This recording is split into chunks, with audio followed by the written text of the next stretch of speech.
सुप्रभात बच्चों, हिंदी की कक्षा में आप सबका स्वागत है। अभी हम लोग पिछली कक्षा में हम लोगों ने पाठ 8 पढ़ रहे थे, कविता पाठ कर रहे थे, जो कि पाठ 8 से ली गई थी। काले काले मेघा आए। यह पृष्ठ संख्या 62 पर है, जो कि पेज नंबर 62 है। तो काले काले मेघा आए, यह कविता हमने पढ़ी थी, इसके उच्चारण का भी अभ्यास किया था और मैंने आपको इसकी व्याख्या भी समझाई थी।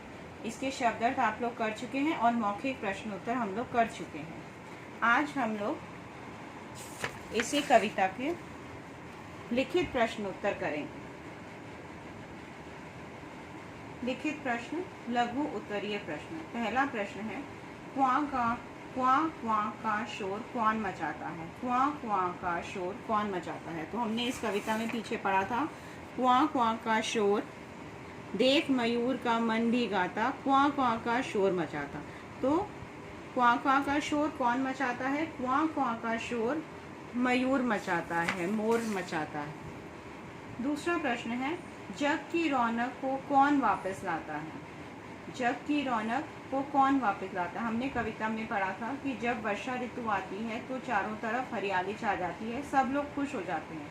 तो जग की रौनक को काले काले मेघा वापस लाते हैं। तो इसका उत्तर है, जग की रौनक को काले काले मेघा वापस लाते हैं, क्योंकि जब काले मेघ आते हैं तो उसी के कारण वर्षा होती है। तीसरा प्रश्न है, बादल अपने साथ क्या लेकर आते हैं? तो जब बादल आते हैं, जब वर्षा ऋतु आने वाली होती है, तो बादल के साथ बादल क्या लेकर आते हैं अपने साथ? बादल अपने साथ काली घटाएं लाते हैं। तो उत्तर में आप लोग लिखेंगे, बादल अपने साथ काली घटाएं लाते हैं। तो बच्चों, आप अगर प्रश्न उत्तर आप कविता को ध्यान से पढ़ेंगे तो प्रश्नों के उत्तर आपको कविता में ही मिल जाएंगे। दीर्घ उत्तरीय प्रश्न। पहला प्रश्न है, बादलों के आने पर दादुर और कोयल क्या कर रहे हैं? तो दादुर का अर्थ हमने पढ़ा था। दादुर का अर्थ क्या है? दादुर का अर्थ है मेंढक। तो दादुर का अर्थ है मेंढक। तो बादलों के आने पर, यानी कि जब वर्षा ऋतु आने वाली होती है, तो मेंढक और कोयल क्या करते हैं? जब हम कविता पढ़ रहे थे तो मैंने व्याख्या के दौरान आपको समझाया था, बादलों के आने पर दादुर और कोयल अपनी आवाज में हंसी मजाक कर रहे हैं और कोयल अपने ऊंचे स्वर में कुहू कुहू की मीठी आवाज में गा रही है। बादलों के आने पर दादुर और कोयल अपनी आवाज में हंसी मजाक कर रहे हैं और कोयल ऊंचे स्वर में कुहू कुहू करके मीठी आवाज कर रही है। दूसरा प्रश्न है दीर्घ उत्तरीय में, बादल जीवन में नव तरंग कैसे लाते हैं? बादल जीवन में नव तरंग कैसे लाते हैं? इसका उत्तर है, वर्षा ऋतु के पहले भीष्म गर्मी के कारण न केवल मनुष्य बल्कि पशु पक्षी तथा सारी धरती व्याकुल होती है। बादल आने से बेचैन धरती की प्यास बुझ जाती है, लोगों में नई उमंग और ताजगी आ जाती है। तो किस प्रकार बादल जीवन में नवतरंग लाते हैं? उत्तर में आप लोग लिखेंगे, वर्षा ऋतु के आने से पूर्व भीष्म गर्मी के कारण न केवल मनुष्य बल्कि पशु पक्षी और सारी धरती व्याकुल हो जाती है। बादल आने से, यानी कि वर्षा आने से बेचैन धरती की प्यास बुझ जाती है, वर्षा होती है, प्यास बुझ जाती है धरती की, और लोगों में नई उमंग और ताजगी आ जाती है। तीसरा प्रश्न है, वर्षा का धरती पर क्या प्रभाव पड़ता है? वर्षा का धरती पर क्या प्रभाव पड़ता है? ये तो आप सब जानते हैं, आपने पहले भी अपनी कक्षा 5 में भी आप लोगों ने वर्षा ऋतु के ऊपर निबंध लिखा होगा, उसमें आपने ये उत्तर लिखा ही होगा कि वर्षा जब आती है या बारिश की बूंदें पड़ती हैं तो उससे धरती पर किस प्रकार का प्रभाव पड़ता है? उत्तर में आप लोग अपने स्वयं से भी लिख सकते हैं, परंतु मैं आपको समझा देती हूँ। वर्षा के आने से प्यासी धरती की प्यास बुझ जाती है, चारों ओर ताजगी और हरियाली छा जाती है, पशु पक्षी और मानव सब खुशी और उमंग में भर जाते हैं, क्योंकि जो धरती है वो तो सूख जाती है। इतने समय से जब वर्षा नहीं होती तो धरती सूख जाती है, और जब वर्षा आती है, बारिश पड़ती है, तो सारी तरफ नई उमंग छा जाती है। जो किसान है, जिनको अपने खेतों में वर्षा की बहुत ज़रूरत होती है कि पानी पड़ने से फसलें अच्छी हो जाएंगी और जो धरती सूख गई है, बंजर धरती में भी पानी समा जाएगा। तो वर्षा ऋतु के होने पर या वर्षा का धरती पर पड़ने से चारों तरफ का जो वातावरण है खुशियों से और उमंग से भर जाता है। चौथा प्रश्न है, बादल हमें क्या शिक्षा देते हैं? बादल हमें क्या शिक्षा देते हैं? तो हमने जब ये कविता पढ़ी थी तो हमने यहाँ पर इस वाली इन पंक्तियों में हमने यहाँ पर पढ़ा था कि बादल से हमें, बच्चों तुम भी बात ये जानो, उनकी शिक्षा तुम भी मानो, त्याग तपस्या का जो प्रेमी, अमर सदा वे रहते हैं, धैर्य से तुम बढ़ते जाओ, यही ये बादल कहते हैं। तो बादल हमें क्या शिक्षा देते हैं, इन्हीं पंक्तियों में आप ध्यान से अगर देखेंगे तो उत्तर आपको मिल जाएगा। इसका उत्तर मैं आपको समझा देती हूँ फिर से। बादल हमें त्याग और तपस्या की भावना सिखाते हैं। बादल हमें त्याग और तपस्या की भावना सिखाते हैं, धैर्य से आगे बढ़ने तथा मिलजुल कर रहने की सीख देते हैं। तो बच्चों, ये कविता में आप समझ गए हैं कि किस प्रकार कविता की पंक्तियों में ही आपके उत्तर हैं, बस कविता को बहुत ध्यान से आपको पढ़ना पड़ेगा। अगर आप कविता को स्मरण करें, याद करें और कविता की व्याख्या अच्छे से समझ जाएं, तो आपको किसी भी प्रश्न के उत्तर को याद करने की आवश्यकता नहीं पड़ेगी। आप समझ जाएंगे और वो आपके अंतर्मन में बैठ जाएगा। तीसरा प्रश्न है, दिए गए काव्यांश को पढ़कर नीचे दिए गए प्रश्नों के सही उत्तर के सामने सही का निशान लगाएं। दादू ने फिर की ठिठोली, कोयल ऊंचे स्वर में बोली, देख मयूर का मन भी गाता, क्वां क्वां का शोर मचा, पंख उठाकर नाचता जाए, काले काले मेघा आए। तो यह पंक्तियां आप समझ ही गए थे, मैंने पिछली कक्षा में आपको समझाया था। अब इसमें हम प्रश्न उत्तर करेंगे। किसने ठिठोली की? यहाँ ऊपर पहली ही पंक्ति में लिखा है दादू ने फिर की ठिठोली, तो दादू ने ठिठोली की। तो सही उत्तर पे आप ख जो दादू ने, उसके आगे सही करेंगे। कोयल ने क्या किया? तो कोयल ऊंचे स्वर में बोली, दूसरी पंक्ति में इसका उत्तर है। तो आप इसका उत्तर लिखेंगे, ख भाग है ऊंचा बोली, तो इसका आप ऊंचा बोली, ये सही है। इसके आगे ठीक करेंगे। तीसरा प्रश्न है, मयूर की आवाज कैसी होती है? तो देख मयूर का मन भी गाता, क्वां क्वां का शोर। तो मयूर की आवाज कैसी होती है? क्वां क्वां, क भाग का पहला, क्वां क्वां का शोर मतलब। चौथा है, वर्षा ऋतु आने पर मोर। इन्हीं पंक्तियों में लिखा है, पंख उठाकर नाचता जाए काले काले, यानी कि वो क्या करता है वर्षा ऋतु आने पर? मोर नाचता है। जो नाचता ख है वो सही है। तो आप लोग समझ गए हैं कि किस तरह पंक्तियों को देखकर आपको प्रश्नों के उत्तर देने हैं। चौथा प्रश्न है मूल्य परक प्रश्न। मूल्य परक में पहला प्रश्न है, बादलों से हमें त्याग करने की प्रेरणा किस प्रकार मिलती है? तो ये इसी में दीर्घ उत्तरीय में बादल हमें क्या शिक्षा देते हैं उसी से मिलता जुलता है, परंतु उसको एक अलग तरह से दिया है।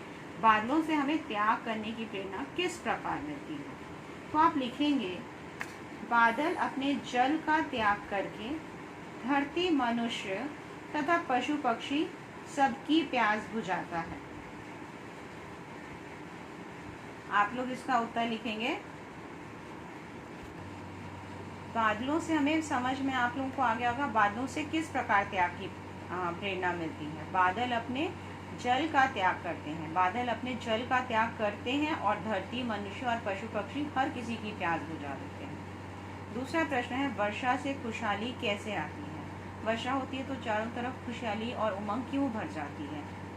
उसका उत्तर होगा, वर्षा ऋतु आने से अत्यधिक गर्मी या विषम गर्मी से व्याकुल धरती को गर्मी से राहत मिलती है। ये सबसे महत्वपूर्ण है कि इतनी गर्मी होने से चारों तरफ सबको राहत की सांस मिलती है कि वर्षा आ गई। चारों तरफ हरियाली ही हरियाली हो जाती है। वर्षा अगर होगी तो पौधों में जब पानी की बूंदें बरसेंगी तो चारों ओर का वातावरण बहुत अच्छा हो जाएगा। ताजगी, उमंग सबके साथ खुशी भर देती है। तो आप लोग अब ये समझ गए हैं कि मूल्य परक प्रश्न वैसे तो बच्चों बहुत महत्वपूर्ण होते हैं, परंतु इसको आप अपने शब्दों में समझ के लिखेंगे। अगर आपको कुछ नहीं समझ आएगा तो डाउट क्लियरिंग क्लास में आप लोग मुझसे ये पूछ सकते हैं। अब हम व्याकरण करेंगे। निम्नलिखित शब्दों का वाक्यों में प्रयोग करें। पहला है गड़गड़। तो गड़गड़ के ऊपर आपको वाक्य बनाना है। आप लिख सकते हैं वर्षा आने पर बादल या आसमान से गड़गड़ की आवाज आती है। तो आप इस तरह से वाक्य बनाएंगे। कुआं कुआं का आप समझ गए, कुआं कुआं की आवाज कौन करता है, काले काले, इस तरह से इनके ऊपर वाक्य आप स्वयं से बनाएंगे। नहीं समझ आने पे मैं आपको ये वाक्य बता दूंगी। इसके पश्चात है नीचे लिखे युगम शब्दों को समझे तथा 4 युगम शब्द और लिखें। यानी कि यहाँ युगम शब्द किस तरह से लिखने हैं यहाँ बताए हैं। पहले है समानार्थी शब्द, जैसे दुबला पतला। फिर आप लिख सकते हैं मिलजुल। फिर लिख सकते हैं सोच समझ, अगर मगर, राजा महाराजा। विलोम शब्द में आता है छोटी बड़ी। आप लिख सकते हैं खट्टा मीठा, इधर उधर, देश विदेश, ऊपर नीचे। ये तो रोजमर्रा के आपके कुछ ऐसे शब्द हैं जो आप अपने घर में भी सुनते हैं और बाहर भी। तो कुछ भी शब्दों को आप निकाल के कौन से समानार्थी हैं, कौन से विलोम शब्द हैं, और कुछ होते हैं निरर्थक, यानी जिनका कोई काम नहीं होता। कुछ हम ऐसे ही शब्द अपने आप बना लेते हैं जिनके कोई अर्थ नहीं होते। जैसे पानी का अर्थ होगा पर वानी का अर्थ कोई नहीं होगा, तो पानी वानी, तो ये हम बोलते हैं पानी वानी ले आइए। इसी तरह होता है चाय वाय। चाय हो गया, उसका अर्थ है परंतु वाय का कोई अर्थ नहीं हुआ। तो इस तरह के निरर्थक शब्दों के साथ आपको बनाना है। आप लिख सकते हैं नाश्ता वाश्ता, ठीक ठाक, जैसे ठीक का अर्थ है, ठाक का तो कोई अर्थ नहीं हुआ। खाना वाना, तो इस तरह के शब्दों को आप इसमें लिखेंगे। अगला प्रश्न है दिए गए विशेषणों के साथ विशेषण लिखें। तो आप लोग जानते हैं, बचपन से पढ़े, विशेषण किसे कहते हैं। संज्ञा या स्वनाम शब्दों की विशेषता बताने वाले शब्दों को विशेषण कहते हैं। और जो शख्स जिसकी विशेषता बताई जा रही है उसे विशेष्य कहते हैं। जैसे यहाँ पर विशेषण में दिया है प्यासी धरा, तो विशेष्य हो गया धरा और यहाँ प्यासी। इसी तरह विशेष्य दिए गए हैं, विशेषण आपको लगाने हैं, यानी कोई विशेषता बताते हैं। मोर के साथ आप लिख सकते हैं सुंदर मोर, काली घटा, तेज या सफेद घोड़े, बड़े बादल, प्यारा बालक, विशाल भवन, नव तरंग। तो ये जरूरी नहीं कि जो मैंने आपको बताया आपको वही बताने हैं। आप इन शब्दों के साथ जो भी उसकी विशेषता बताते हुए विशेषण वाले शब्द लगाना चाहें, आप अपनी इच्छा से भी लगा सकते हैं। अगला प्रश्न है दिए गए शब्दों से 3-3 शब्द बनाएं।